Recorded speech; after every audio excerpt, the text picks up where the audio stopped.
السلام علیکم ورحمۃ اللہ وبرکاتہ۔ بسم اللہ الرحمن الرحیم۔ مراد صاحب کی بیٹیاں سارا دن ٹی وی دیکھتی رہتیں۔ جب وہ منع کرتے بیوی بیچ میں آ جاتی، کہتی بچیاں ہیں، انہیں آزادی سے جینے دیں، آپ کیا ہر وقت روک ٹوک کرتے ہیں۔ مراد صاحب کو بیوی اور بیٹیوں کی بات پر افسوس ہوتا، ان کے دل میں خدا کا خوف تھا۔ پھر ایک دن ان کی بیٹی ٹی وی دیکھتے ہوئے بڑا بےہودہ قسم کا رقص کرنے لگی تو انہوں نے اسے آگے بڑھ کر ایک تھپڑ لگا دیا۔ ان کی بیوی نے غصے میں انہیں برا بھلا کہا تو مراد صاحب گھر سے نکل کر مسجد چلے گئے۔ تھوڑی ہی دیر بعد ایک بچہ دوڑتا ہوا آیا اور اس نے بتایا کہ گرمیوں کی شام تھی، عصر کے بعد بھی ایسا لگ رہا تھا جیسے اب بھی سورج سوا نیزے پر موجود ہو۔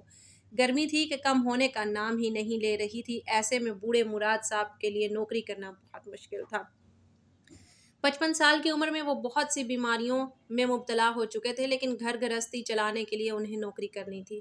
پھر 3 جوان بیٹیوں کا ساتھ تھا جن کے رشتوں کے لیے وہ بے حد پریشان تھے۔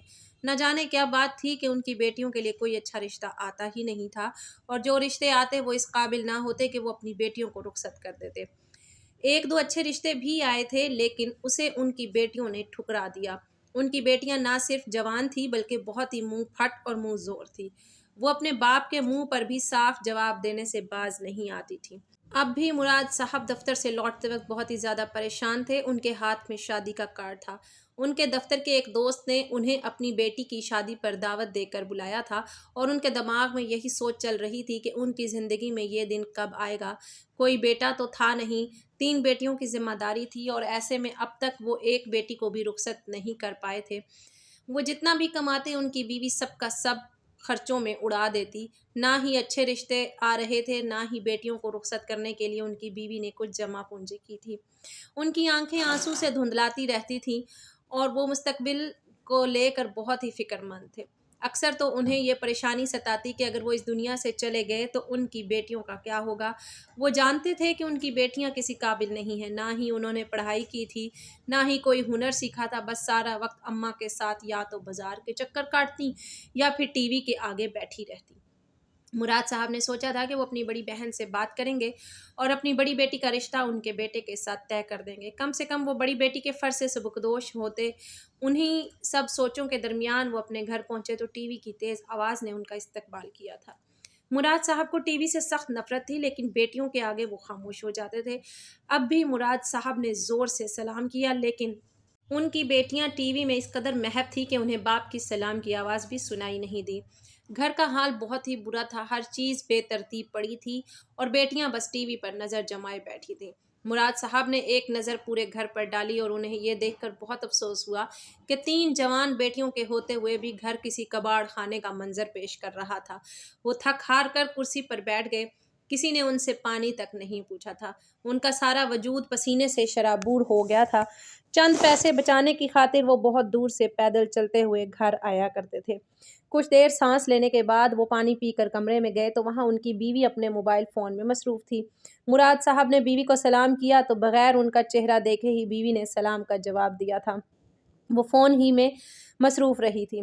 مراد صاحب گھر کے اس ماحول سے تنگ آ چکے تھے، نہ بیٹیوں کو کسی بات کا ہوش تھا، نہ ہی بیوی کو۔ مراد صاحب بستر پر لیٹ گئے اور باہر سے آتی آوازوں کو نظر انداز کرنے لگے، حالانکہ یہ آوازیں انہیں بہت تکلیف پہنچا رہی تھیں۔ مراد صاحب ایک نیک آدمی تھے، 5 وقت کی نمازی تھے، انہیں اس طرح کی چیزیں پسند نہیں تھیں۔ کچھ دیر بعد مغرب کی اذان سنائی دی تو مراد صاحب نے بیٹیوں کو آواز دی اور کہنے لگے، ٹی وی کی آواز کم کرو، لیکن بیٹیاں نہ جانے کون سا ڈرامہ دیکھ رہی تھیں کہ انہوں نے ذرا بھی آواز کم نہیں کی۔ وہ غصے میں اٹھ کر کمرے سے نکلے اور ریموٹ اٹھا کر انہوں نے جیسے ہی ٹی وی کی آواز بند کی تو ان کی چھوٹی بیٹی بدتمیزی سے کہنے لگی، ابا کیا مسئلہ ہے آپ کو؟ اتنا اچھا سین چل رہا تھا، سب خراب کر دیا۔ مراد صاحب نے نرمی سے کہا، بیٹی اذانیں ہو رہی ہیں، اذان کا احترام کرو، لیکن ان کی بیٹی ان کے ہاتھ سے ریموٹ چھین چکی تھی، اور اس طرح اس نے باپ کو نظر انداز کیا تھا جیسے وہ موجود ہی نہ ہو۔ اس کی یہ حرکت مراد صاحب کو بہت بری لگی تھی، لیکن وہ جوان ہوتی بیٹیوں کے ساتھ زیادہ سختی نہیں کرنا چاہتے تھے، اسی لیے وہ کمرے میں آئے اور اپنی بیوی سے کہنے لگے کہ کچھ تو دھیان دیا کرو، سارا وقت ہماری بیٹیاں ٹی وی میں لگی رہتی ہیں، کم سے کم اذانوں کا تو احترام کریں۔ مراد صاحب کی بیوی نے فون سے نظر ہٹا کر ایک نظر ان پر ڈالی اور کہنے لگی، نماز کا ٹائم ہو رہا ہے، آپ مسجد جائیں، ہر وقت گھر میں شور شرابہ نہ کیا کریں۔ بجائے بیٹیوں کو سمجھانے کے ان کی بیوی نے انہیں ہی گھر سے جانے کا کہہ دیا تھا۔ مراد صاحب نے ایک افسوس بھری نظر بیوی پر ڈالی اور ٹوپی لگا کر نماز کے لیے گھر سے نکل گئے۔ نماز کے بعد دعا میں ہاتھ اٹھائے تو وہ پھوٹ پھوٹ کر رونے لگے۔ انہیں واقعی اس بات کی پریشانی تھی کہ ان کے جانے کے بعد ان کے گھر کا کیا ہوگا۔ ان کی بیٹیوں کا مستقبل انہیں تاریک نظر آنے لگا تھا۔ نماز ادا کرنے کے بعد وہ اپنی بڑی بہن کے گھر چلے گئے۔ وہاں جا کر روتے ہوئے انہوں نے بہن کے آگے فریاد کی کہ ان کی بہن ان کی بڑی بیٹی کا رشتہ لے لے، لیکن بڑی بہن نے صاف کہہ دیا کہ انہیں ایسی بہو نہیں چاہیے جسے نہ دین کا پتہ ہو نہ دنیا کا ہوش۔ بڑی بہن نے صاف صاف کہہ دیا کہ آپ کی بیٹیاں نہ پڑھی لکھی ہیں، نہ انہیں گھرداری آتی ہے، نہ دیندار ہیں، میں ایسی لڑکی کو کیسے اپنی بہو بنا لوں؟ مجھے اپنے گھر کا سکون برباد نہیں کرنا۔ ویسے تو ان کی بڑی بہن بہت اچھی تھی، لیکن اس کی بات اپنی جگہ ٹھیک تھی، اس لیے مراد صاحب خاموش ہو گئے اور پھر واپس گھر لوٹ آئے۔ رات کے 11 بجے وہ سونے کے لیے لیٹے، تب بھی گھر میں ٹی وی کی آواز پورے زور سے گونج رہی تھی اور پھر اسی طرح رات 1 بجے تک وہ کچی پکی نیند میں کروٹیں بدلتے رہے، لیکن ٹی وی کی آواز کم نہ ہوئی۔ ان کی بیٹیاں ساری ساری رات جاگتیں اور آدھا آدھا دن سوتی تھی، اور یہی وہ باتیں تھیں شاید جن کی وجہ سے کوئی بھی مراد صاحب کی بیٹیوں کا رشتہ لے کر نہیں آتا تھا۔ اگلی صبح مراد صاحب کی آنکھ کھلی تو انہیں شدید بخار تھا۔ مجبوراً انہوں نے دفتر سے چھٹی کر لی۔ آدھا دن تک گھر میں سناٹا رہا کیونکہ ان کی بیٹیاں سوئی رہی تھیں، لیکن جب وہ ظہر کی نماز کے بعد بھی نہ اٹھیں اور نہ ہی ان کی ماں نے ان کو اٹھانے کی کوشش کی تو مراد صاحب غصے میں بول پڑے، تم بیٹیوں کو تمیز کیوں نہیں سکھاتی ہو؟ دن میں سونے اور رات کو جاگنے کا کون سا طریقہ ہے؟ میں بیٹیوں کی شادی کو لے کر پریشان ہوں، تم نے بھی کچھ جمع جوڑ نہیں کیا ہے، ہماری بیٹیوں کا کیا بنے گا؟ مراد صاحب کی بیوی نے ایک نظر ان پر ڈالی اور کہنے لگی، ہماری بچیاں ہم پر بوجھ نہیں ہیں، اور آج کل کے دور میں تو ہر گھر میں ایسی ہی روٹین ہوتی ہے، پتہ نہیں کیوں چھوٹی چھوٹی باتوں پر اتنا شور کرتے ہیں۔ جا کر آرام کریں، آپ کو میں کمرے میں کھانا لا دوں گی۔ آپ گھر میں ہیں تو اس کا مطلب یہ نہیں کہ بچیوں کے پیچھے ہی پڑ جائیں، انہیں آزادی سے ان کی زندگی جینے دیں۔ مجھے اچھی طرح معلوم ہے کہ یہ سب باتیں آپ کو آپ کی بڑی بہن سکھاتی ہے، کل بھی آپ اس کے گھر جا کر آئے تھے نا، اب آ کر آپ نے ہمیں سنانی شروع کر دی ہیں۔ ان کی اپنی بیٹیاں کیا کرتی پھرتی ہیں، انہیں اس کی تو خبر نہیں، میری بیٹیوں کو برا کہتی ہے۔ ان کی بیوی نے الٹا انہیں ہی برا کہہ دیا تھا اور وہ پھر خاموش ہو گئے تھے۔ جانتے تھے کہ زیادہ کچھ کہیں گے تو نیا جھگڑا کھڑا ہو جائے گا۔ شروع میں وہ بیوی پر بہت روک ٹوک لگاتے تھے، اسے صحیح غلط سمجھاتے تھے، اسی وجہ سے بار بار ان کی بیوی میکے جا کر بیٹھ جایا کرتی تھی۔ بیٹیاں پیدا ہوئیں تو مراد صاحب کی اماں نے سمجھایا کہ اس طرح بار بار بیوی کا گھر چھوڑ کر جانا ٹھیک نہیں ہے، بیٹیوں پر برا اثر پڑتا ہے، تم ہی کچھ صبر سے کام لو۔ اور پھر اس دن کے بعد سے مراد صاحب پوری طرح خاموش ہو گئے تھے، اور اسی بات کا ان کی بیوی نے خوب فائدہ اٹھایا تھا۔ وہ پوری طرح اپنی منمانی کرنے لگی تھیں۔ کبھی کبھی تو مراد صاحب کو اس بات پر بہت افسوس ہوتا کہ انہوں نے ماں کی پسند کو ٹھکرا کر اپنی مرضی کی شادی کیوں کی تھی۔ دراصل ان کی اور میمونہ کی محبت کی شادی تھی۔ میمونہ ان کے محلے دار تھی، وہ بچپن سے ہی اسے دیکھتے آئے تھے، لیکن جب وہ جوان ہوئی تو مراد صاحب کے دل میں اتر گئی۔ مراد صاحب نے فیصلہ کیا تھا کہ وہ میمونہ سے شادی کریں گے، اور جب یہی بات انہوں نے اپنی والدہ کو بتائی کہ وہ میمونہ کو پسند کرتے ہیں اور اس سے شادی کرنا چاہتے ہیں تو ان کی والدہ اور بہنوں نے صاف منع کیا۔ کہنے لگیں وہ لڑکی خوبصورت ضرور ہے لیکن اس کی سیرت اچھی نہیں ہے، نہ ہی وہ دیندار گھرانے سے ہے اور نہ ہی ان کے گھر میں لڑکیوں کی کوئی تربیت ہے۔ مراد صاحب کی والدہ کے لیے لڑکی کا دیندار ہونا بہت ضروری تھا۔ انہوں نے مراد صاحب کے لیے لڑکی بھی پسند کر رکھی تھی، اسی لیے بیٹے کو صاف لفظوں میں منع کرتے ہوئے وہ کہنے لگیں کہ کسی کی بیٹی کا عیب نہیں نکالنا چاہیے، لیکن میمونہ اور اس کی بہنیں بہت ہی آوارہ قسم کی لڑکیاں ہیں، ہر وقت دروازے پر لٹکی رہتی ہیں۔ میمونہ بھی تو ہر وقت دروازے پر ہی کھڑی رہتی تھی، لیکن اس وقت جوانی کا زور تھا، مراد صاحب کو عشق چڑھا ہوا تھا، انہیں اپنی ماں بہنوں کی باتیں سمجھ نہیں آئیں۔ جب ماں نے بار بار سمجھانے کی کوشش کی تو انہوں نے ہی کہا تھا کہ اماں جو بھی ہو میں نبھا لوں گا، اب بس میری شادی کروا دیں۔ اکلوتے بیٹے کی خواہش پر ماں نے خاموشی اختیار کرتے ہوئے میمونہ سے مراد صاحب کی شادی کروا دی تھی، لیکن جیسے ہی چند دن گزرے میمونہ کے رنگ پوری طرح کھل کر سامنے آ گئے۔ وہ گھر کے کسی کام کو ہاتھ نہ لگاتی، بنا بات کے جھگڑا کرتی اور ہر وقت اسے بس گھر سے باہر جانے کی لگی رہتی۔ چند ہی مہینوں میں مراد صاحب کو اپنی غلطی کا احساس ہو گیا۔ مراد صاحب شروع سے ہی نمازی پرہیزگار تھے، لیکن میمونہ جمعے کے دن کی نماز بھی پڑھنا گوارا نہ کرتی تھی۔ ہر وقت ناخنوں پر نیل پالش لگی رہتی، میک اپ سے چہرہ بھرا ہوتا، اور وہ کبھی چھت پر تو کبھی دروازے پر لٹکی نظر آتی۔ شروع میں تو اس بات پر کئی دفعہ ان کا جھگڑا بھی ہوا، لیکن میمونہ کے ماں باپ اسے بہت سپورٹ کرتے تھے، اسی لیے وہ اپنے گھر جا کر بیٹھ جایا کرتی تھی۔ مراد صاحب محبت کے ہاتھوں مجبور تھے، بار بار اسے منا کر واپس لے آتے، اور پھر جب ایک کے بعد دوسری بیٹی کی پیدائش ہوئی تو پھر ان کی اماں نے انہیں سمجھایا کہ بیٹیوں کے مستقبل پر اس کا برا اثر پڑے گا۔ ماں باپ کی لڑائی بچوں کو بہت زیادہ متاثر کرتی ہے، اور پھر بیٹیوں کی وجہ سے وہ خاموش ہو گئے تھے، لیکن ہر گزرتے دن کے ساتھ ان کے گھر کے حالات خراب ہوتے چلے گئے۔ بوڑھی ماں گھر کا سارا کام کرتی اور اپنی پوتیوں کو بھی سنبھالتی۔ میمونہ کو تو اپنے سجنے سنورنے سے ہی فرصت نہیں تھی۔ یہ بیٹیاں بھی نہ جانے اس نے کیسے پیدا کر دی تھی، ورنہ اس کا بس چلتا تو وہ کبھی بھی ماں نہ بنتی۔ اس کے لیے اس کی خوبصورتی سے بڑھ کر کچھ نہیں تھا۔ جب ان کی ماں اپنے آخری وقت پر پہنچی تو وہ بستر پر پڑ گئی، اور انہی دنوں گھر کا سارا نظام درہم بھرم ہو گیا۔ مراد صاحب کو اس بات کا اچھی طرح احساس ہو گیا کہ اب تک ان کا گھر ان کی ماں نے ہی سنبھالا ہوا تھا۔ ماں کا انتقال ہوا تو میمونہ نے اور بھی کھل کر منمانی شروع کر دی، نہ ہی بیٹیوں پر توجہ دیتی اور نہ ہی گھر پر۔ اسی محلے میں اس کی کافی ساری سہیلیاں تھیں، وہ کبھی کسی کے گھر چلی جاتی تو کبھی کسی سہیلی کو لے کر بازار کے لمبے چکر پر نکل پڑتی، اور پیچھے سے مراد صاحب دفتر کے ساتھ گھر بھی سنبھالتے۔ کچھ عرصے تک ان کی بیٹیاں اسکول گئی، اس کے بعد وہ بھی گھر بیٹھ گئیں۔ انہیں بھی ماں کی طرح ہر وقت تیار رہنے کا شوق تھا، بڑے بڑے ناخنوں پر نیل پالش لگائیں، مہندی سے ہاتھ سجائے، وہ خود کو کسی فلم کی ہیروئن سمجھتی۔ جبکہ مراد صاحب چاہتے تھے کہ ان کی بیٹیاں دیندار اور نیک ہوں، مگر بیٹیوں پر ماں کی تربیت کا اثر تھا کہ وہ مراد صاحب سے ہی بدتمیزی پر اترتی تھی، اور اب تو ان کے رشتے بھی اسی وجہ سے نہیں آ رہے تھے، کیونکہ ہر کوئی میمونہ کی فطرت سے واقف تھا۔ سب کا یہی کہنا تھا کہ اس نے اپنی بیٹیوں کو بھی اپنے جیسے ہی پروان چڑھایا ہے، جس طرح میمونہ نے اپنے گھر کو نظر انداز کیا، اس کی بیٹیاں بھی یہی کریں گی۔ اور یہی وجہ تھی کہ مراد صاحب ہر وقت اسی فکر میں گھلنے لگے تھے۔ کبھی کبھی تو وہ سوچتے تھے کہ کاش اپنی ماں کی بات مان کر وہ میمونہ جیسی عورت سے شادی ہی نہ کرتے، تو آج ان کی زندگی ایک نارمل انسان جیسی ہوتی۔ ایسی ہی فکروں میں ڈوبے کہیں دن نکل گئے، اور پھر ایک دوپہر وہ دفتر کے کام جلدی نپٹا کر واپس گھر لوٹے تو یہ دیکھ کر حیران رہ گئے، کیونکہ گھر کے دروازے پر ایک غیر لڑکا کھڑا تھا، اور ان کی بیٹی ہنس ہنس کر اس سے باتیں کر رہی تھی۔ مراد صاحب کو دیکھتے ہی وہ لڑکا فوراً وہاں سے کھسک گیا، جبکہ ان کی بیٹی اندر دوڑی۔ وہ گھر میں داخل ہوئے تو انہوں نے اپنی بیٹی کو بلایا اور پوچھا کہ وہ کون لڑکا تھا اور وہ کس سے بات کر رہی تھی، لیکن بیٹی خاموش رہی، اس نے کوئی جواب نہ دیا۔ وہ سختی سے پوچھنے لگے تو ان کی بیوی آ گئی، کہنے لگی، کیا بات ہے، گھر آتے نہیں ہیں کہ ہنگامہ شروع کر دیتے ہیں؟ ہر وقت بیٹیوں سے پولیس انسپکٹر کی طرح تفتیش نہ کیا کریں۔ مراد صاحب نے غصے میں کہا کہ جوان بیٹی کسی غیر لڑکے کے ساتھ دروازے پر کھڑی باتیں کر رہی تھی، کیا اس پر بھی میں سوال جواب نہ کروں؟ مراد صاحب کی بیوی نے عجیب نظروں سے انہیں دیکھا اور کہنے لگی، آپ نے بھی تو مجھے دروازے پر ہی دیکھ کر پسند کیا تھا نا، تو پھر اب بیٹی کو کیوں برا کہہ رہے ہیں؟ یہ عمر ایسی ہی ہوتی ہے، ہر لڑکی کو تیار ہونے کا شوق ہوتا ہے، میں بھی اپنی جوانی میں ایسی ہی تھی، اور آپ نے مجھے ایسے ہی پسند کیا تھا۔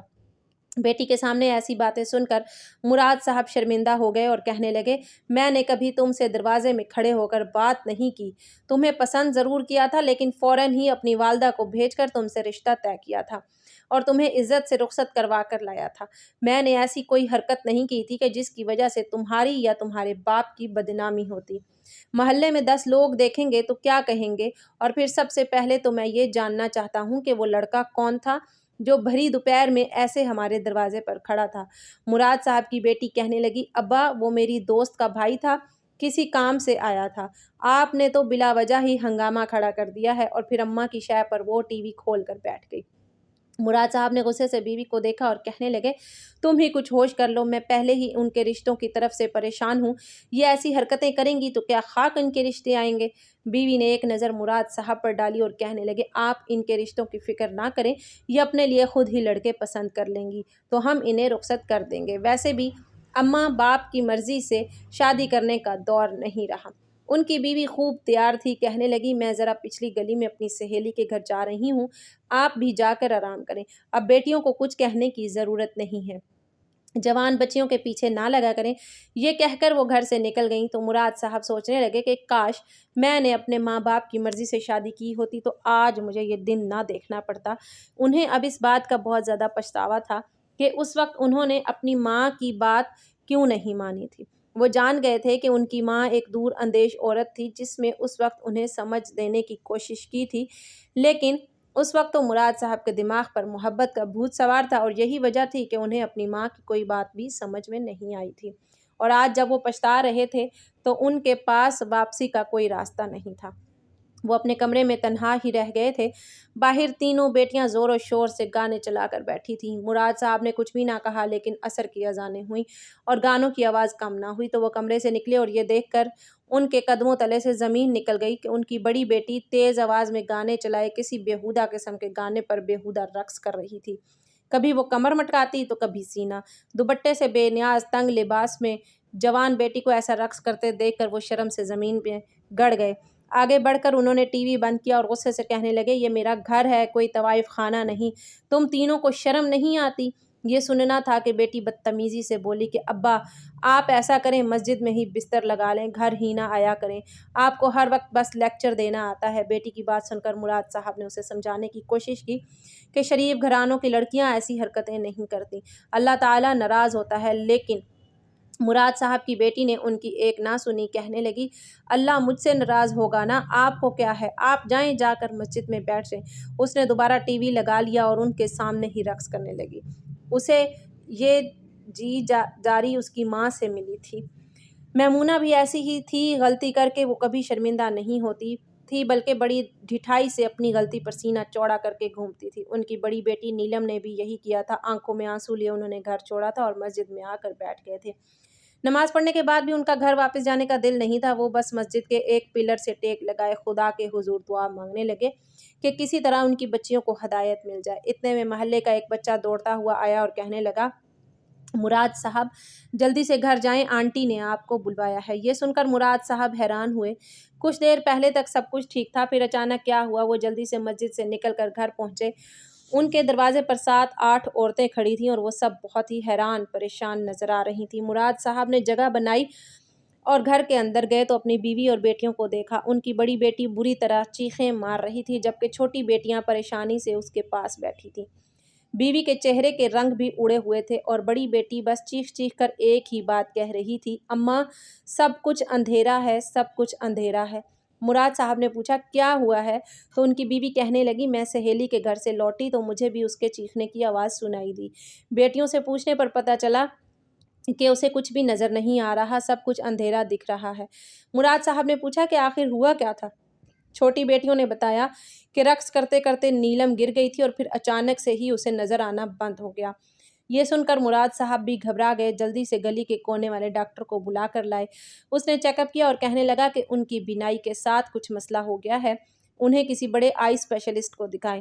مراد صاحب نے اپنی الماری سے پیسے نکالے، بیٹی کو ٹیکسی میں بٹھا کر بڑے ڈاکٹر کے پاس لے گئے اور چیک اپ ہونے پر پتہ چلا کہ ہمیشہ کے لیے اس کی بینائی چلی گئی ہے۔ کوئی رگ بری طرح متاثر ہوئی تھی اور اس کی وجہ سے اچانک سے ہی وہ ہمیشہ کے لیے نابینا ہو گئی تھی۔ یہ سن کر مراد صاحب کے قدموں تلے سے زمین نکلی تھی۔ ان کی بیوی میمونہ بھی کافی پریشان تھی اور چھوٹی 2 بیٹیاں تو پوری طرح رونے لگی تھیں۔ ڈاکٹر نے کہا تھا کہ اگر اللہ نے چاہا تو قدرتی طور پر ان کی بینائی واپس آ جائے گی۔ جو رگ دبی ہے اگر وہ ٹھیک ہوئی تو انہیں نظر آنے لگے گا، لیکن ہم کچھ نہیں کر سکتے۔ اور پھر بیٹی کا ہاتھ پکڑ کر مراد صاحب اسے گھر لے آئے تھے۔ انہیں بیٹی سے لاکھ شکوے سہی، لیکن وہ باپ تھے، اتنی بڑی تکلیف پر بیٹی کو اکیلا نہیں چھوڑ سکتے تھے۔ ان کی بیٹی بھی اپنے اندھے ہو جانے پر نہ صرف پریشان تھی بلکہ باپ کا ہاتھ پکڑ کر زار و قطار رو رہی تھی۔ کچھ دیر پہلے والے اس کے جملے اسے یاد آ رہے تھے۔ بیٹی نے مراد صاحب سے معافی مانگ لی تھی۔ چھوٹی بیٹیاں بھی نہ صرف خوف زدہ تھیں بلکہ اپنے باپ کے آگے شرمندہ تھیں۔ کہنے لگی، ابا جان ہمیں معاف کر دیں، ہمیں ہمارے کیے کی سزا مل رہی ہے۔ نہ کبھی ہم نے اذانوں کا احترام کیا، نہ آپ کی بات کا مان رکھا، اسی لیے یہ سب کچھ ہوا ہے۔ مراد صاحب نے ٹی وی اٹھا کر اسی وقت فروخت کر دیا اور بیوی بیٹیوں کو ہدایت کی کہ وہ نماز کی پابندی شروع کریں۔ انہیں یقین تھا کہ اللہ تعالیٰ نیلم کو ٹھیک کر دیں گے۔ اس حادثے نے نہ صرف نیلم بلکہ ان کی بیوی بیٹیوں کی زندگی کو بھی بدل دیا۔ وہ سب کی سب ہدایت کے راستے پر چل پڑی تھیں۔ کچھ ہی دن گزرے کہ ان کی بیٹیوں کے رشتے آنے بھی شروع ہو گئے۔ نیلم کی تو بینائی کا مسئلہ تھا، اسی لیے انہوں نے باری باری دونوں بیٹیوں کو رخصت کر دیا۔ نیلم آج بھی ان کی دہلیز پر بیٹھی ہے اور کسی معجزے کی منتظر ہے۔ اسے کبھی کبھی اپنے لفظ یاد آتے ہیں تو وہ بہت زیادہ روتی ہے۔ اس نے اللہ کے احکام کی روگردانی کی تھی اور اس کی سزا اسے بہت بری طرح مل گئی تھی۔ لیکن غلطی صرف نیلم کی نہیں تھی، نیلم کی ماں کی بھی تھی جس نے بیٹیوں کی اچھی تربیت نہیں کی تھی۔ کچھ غلطی مراد صاحب کی بھی تھی کہ انہوں نے شادی کے وقت ایک دیندار لڑکی کو منتخب نہ کرتے ہوئے ایک خوبصورت چہرے کا انتخاب کیا تھا۔ کہیں نہ کہیں اس معاشرے میں جو کچھ ہو رہا ہے اس میں سب کی ہی برابر کی غلطی ہے۔ اگر سب اپنے حصے کی غلطیاں سدھار لیں تو ایک دن سب کچھ ٹھیک ہو جائے گا۔ ناظرین، مزید اس طرح کی سبق آموز کہانیاں سننے کے لیے ہماری ویڈیو کو لائک کریں، شیئر کریں اور ہمارے چینل کو ضرور سبسکرائب کریں۔ شکریہ۔